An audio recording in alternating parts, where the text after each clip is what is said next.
I am Kate Lee. I am the Executive Director of Education and Workforce at the South Bend Regional Chamber, and we want to welcome all of you to Careers Week, the inaugural Health Careers Week, which we're excited to be hosting. Mary Bishop is here in the background. She'll be dropping links and all kinds of fun stuff and monitoring the chat. She's one of my partners in crime here at the Chamber. And some quick housekeeping. We really appreciate you all being here, as I said, and all attendees are muted, but we still want to hear from you. So please use the chat function to ask any questions or share comments. The session is scheduled for 30 minutes. And as a reminder, the panels are being recorded for year-round career exploration. So if you have friends, family, anybody who missed this, who you think could really benefit from this messaging, know that this will be available on the Chamber website on the Health Careers landing page next week. So all this will be out there for you to revisit. Educators, if you could please be sure to drop your email address in the chat. Allison's going to be emailing out some documents related to this career chat after the session. So we want to make sure we get that to you this afternoon. We also want to thank all of our sponsors for Health Careers Week, especially the South Bend Clinic, the premier sponsor of Health Careers Week, and they're with us for this session. Please make sure you visit the Health Careers Week landing page to learn more about the businesses in our community that employ offer healthcare careers, and also the education post-secondary opportunities that are right here in our community. So we are excited to welcome Katie Simas, a medical assistant at the South Bend Clinic, and Marcia Mamalenti, Director of Talent Acquisition and Onboarding. That is quite the title. I used to work with Marcia at St. Joseph Regional Medical Center, so we are evidence of the different places you can work with all kinds of different skill sets. So thank you both for being here. We really appreciate it. And thanks to the educators who are out there dropping their information in the chat. We appreciate that. So I'm going to start with Katie, and I'm going to say, can you tell us a little bit about your career pathway, kind of how you came to be in the medical assisting role, and maybe start with, when did you first decide you wanted to work in healthcare, or did healthcare decide it wanted you to work there? How did that work for you? So originally, probably for about a year and a half to this, I was in the vet field for about 5 years, and COVID kind of ruined the whole thing. It got really, really bad. So I decided to switch to human medicine, and I was a PSR in radiology. I liked it for the most part. Define PSR for those who might not know. I'm sorry. It's a patient service representative. So you come in for your mammogram, your CT, your MRI. We're the first person you see. We handle insurance payments. We do a lot of the behind the scenes work for scheduling. I don't want to say receptionists. I do want to say they probably do have one of the most important parts of radiology, because you handle a lot more than what you would think. You also make patients feel comfortable. Yeah, you're the first person they see, and, they may be having a mammogram where they didn't get good news from their doctor. So they could be very nervous, or, a CT scan where they saw something wrong. And so you're trying to kind of ease them into that. And probably around January, February, I was kind of in that transition where I don't want to be a PSR for the rest of my life, but what do I want to do? And I talked to my fiance, and I was like, I know I want to grow in the healthcare, but I don't know where. I don't know what I want to do. And I knew I wasn't big into going back to school for 4 years or anything like that. And then Marcia sent out an email. I think it was in the beginning of May. And I was like, is this a sign? This is weird, I'm trying to figure out what I want to do. And this seems not fairly easy, but a really good way to get a career without, going to an extensive amount of school. Not that I didn't work hard. So I contacted MedCerts, and I started from there. And I really tried to stay probably 2 to 3 weeks ahead of schedule, because I knew I'm the type of person that I may get behind on schoolwork. And I started in May. September, I finished the administrative portion, and then I went on to the medical assistant portion and finished that in December. Wonderful. And so how was that transition within South Bend Clinic? Was it just a natural, you felt really good about, you already knew your role I and- mean, my managers at radiology weren't too thrilled to lose me. I don't, especially our director, which I was really close to because she's also the director at Unity Hospital where my fiance works. So she was like, really? And I'm like, I'm sorry. Like she wasn't mean about it because she knew I wanted to like expand my career, but she didn't want to lose me. I mean, it was really seamless. I mean, the clinic made it, it is kind of scary because you're leaving that permanent position that you have and you're going into, like you're signing up for it and you have that possibility where you might not pass the test. And then it's like, is radiology going to take me back? Like vice versa. But I didn't have any like hiccups along the way where I felt like they weren't supportive. And here you are. And clearly it would have taken you back because they were sad to lose you. So yeah, that goes into I think that life lesson that's really important is you never burn bridges. No, I try to, yeah. In any other job that I've had, I always gave that like 2 weeks, and I never wanted to be like the type of person that just like left on that. That's not really how you do things. Yeah. You mentioned other jobs you've had. So you talked about working in a veterinarian's office. What was the first job you ever had? I worked about 9 years. I worked for Martin Supermarket. I started out as a cashier. It was like a great job to do in high school. And then I started in the office, like customer service. And then I became an office manager, and I left there because I didn't want to do retail anymore. Yeah. The hours are not great. Yeah, it's not. And you have to work weekends and holidays and just something I wasn't really interested in. So share a little bit about how the skills you learned though through that job, and maybe even with classes you took in high school, how those things how you see them playing out in the job you have now and how that's helped move your career forward. I would say more of the customer service aspect. I mean, every single job I have had, I was like your first point of contact. So in the vet field, I was always up front. I would be behind at the scenes a little bit, like helping with the animals, but I would say I could do the customer service customer service, no problem.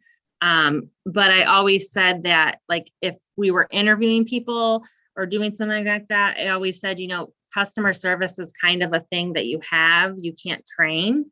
You can train people the skills, but a lot of the times you can't train people to be sympathetic or empathetic, or these people are losing their animals.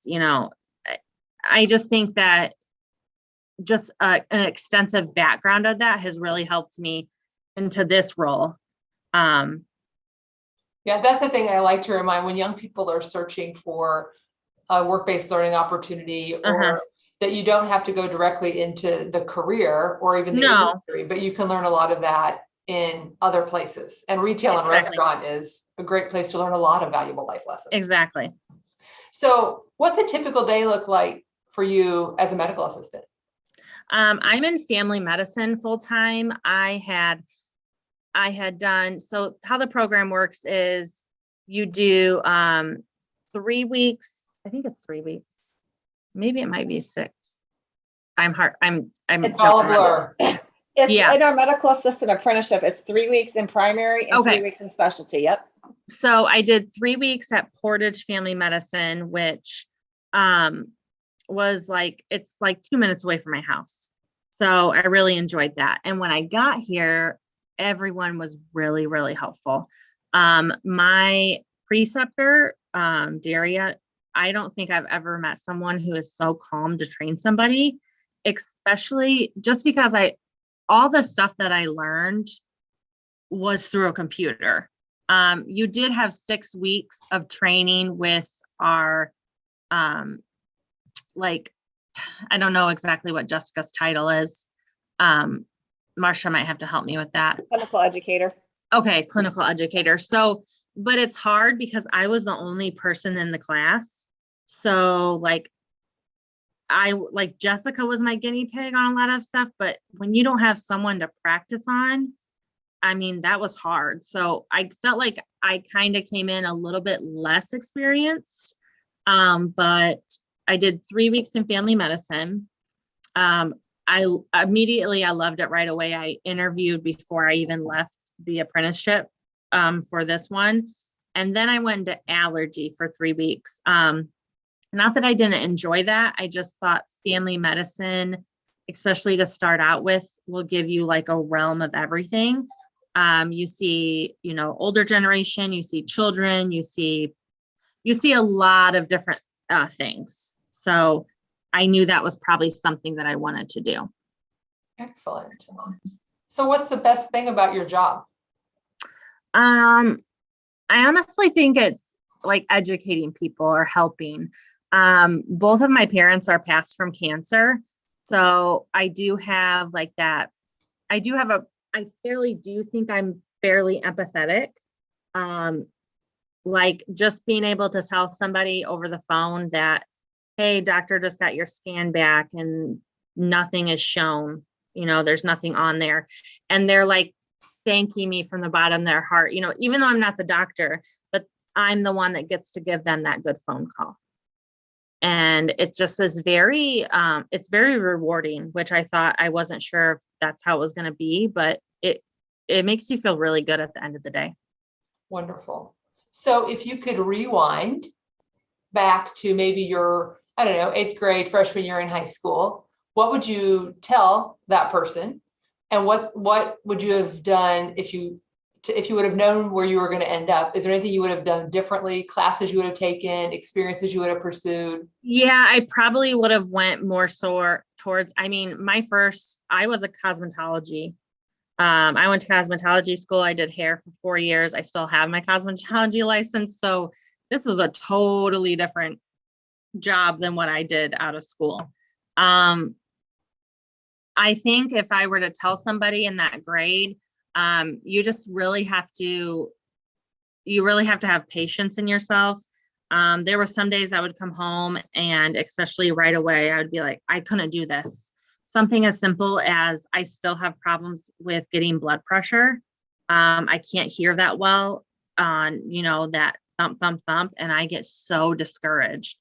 And they're like, Katie, you've never done this before. I'm like, it's simple as blood pressure though. Why am I not getting it? So you really have to kind of take a step back and realize you're still training on the job. I have a medical assistant that is with me, with Dr. Cassidy, who has done this for I feel like almost 20 years. So to learn from somebody who's done it for so long and she teaches me stuff new every day. I just really think you have to be patient with yourself and you really just have to believe in yourself. Are there classes or, I don't know, like skills that you think kids could start to master during high school that would be helpful? I'm 34, so I've been out of high school for a pretty long time. Not as long as me, you're fine. Yeah, I don't know exactly what they offer anymore. That's kind of a hard one. Well, I can jump in and say there are some really great health career pathways in our schools. Project Leadway Health. There are things that you're young by comparison to me, and although you're older than the students, right? So things are changing so fast that there are students now who are able to accumulate skills that weren't even maybe available when you were in high school. So I think that's having them know where they can be. They might get there earlier because they can start earlier now. It's just a little bit different. Exactly. My brother is in a program. It used to be called the JAG program through Work One.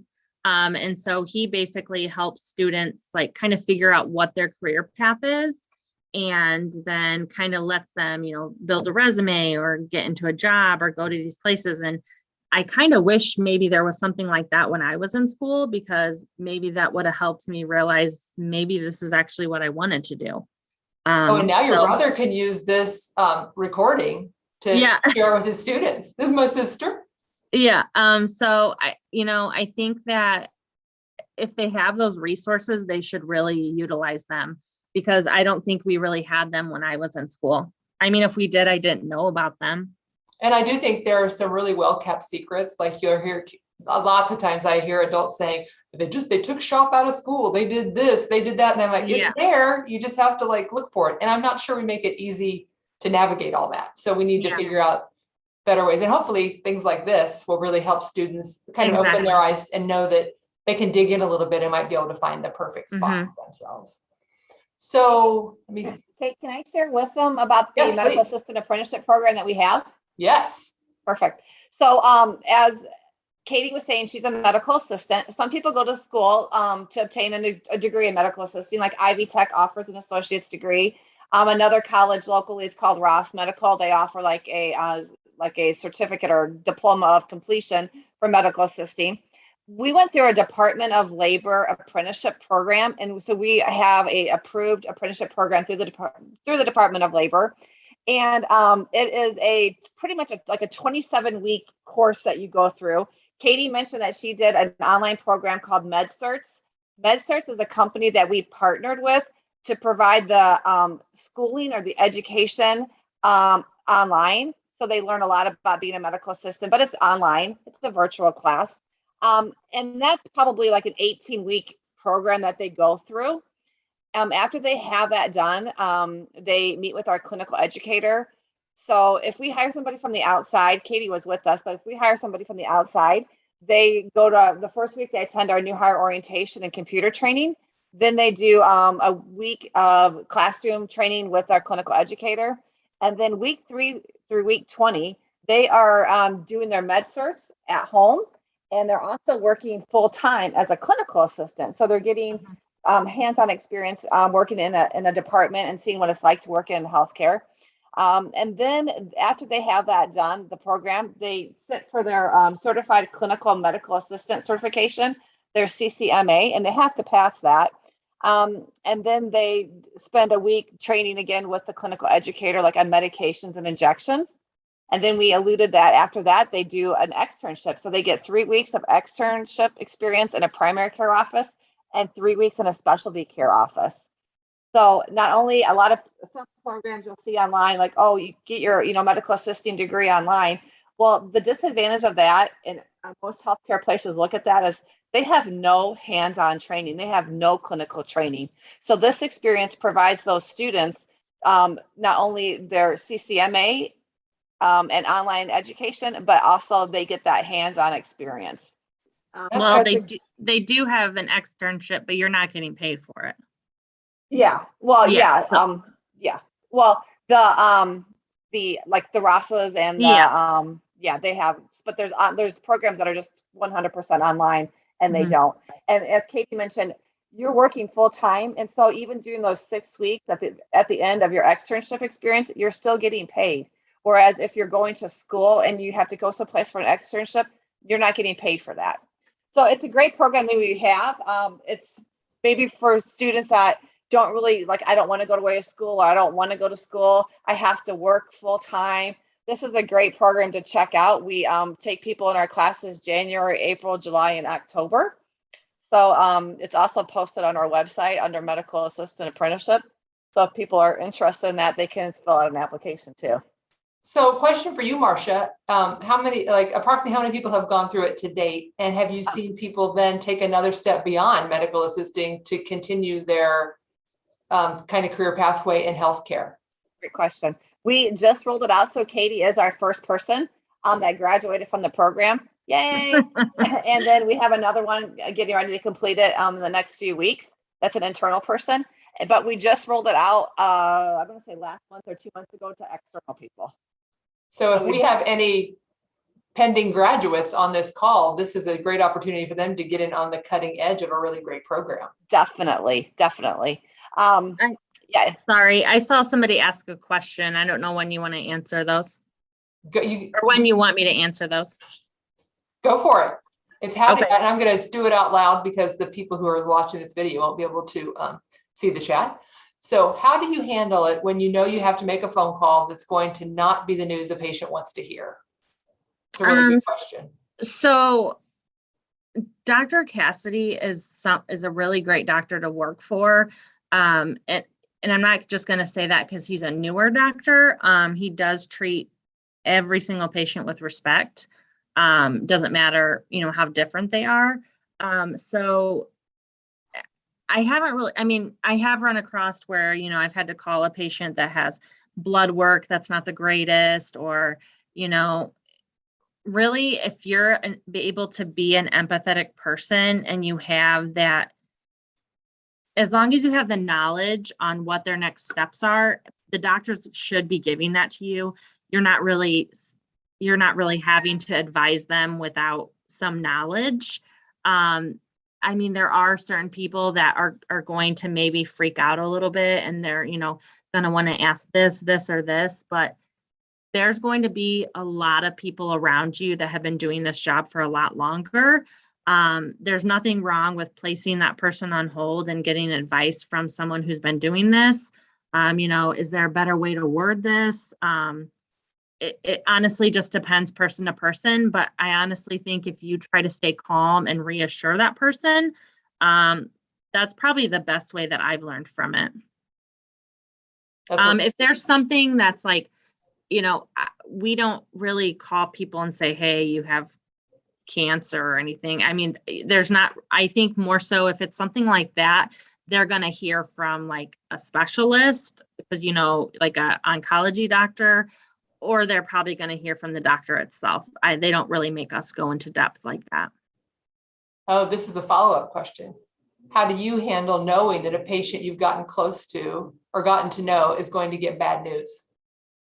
That's hard. So I am newer in this position, so I haven't really gotten to form a lot of relationships with the patients.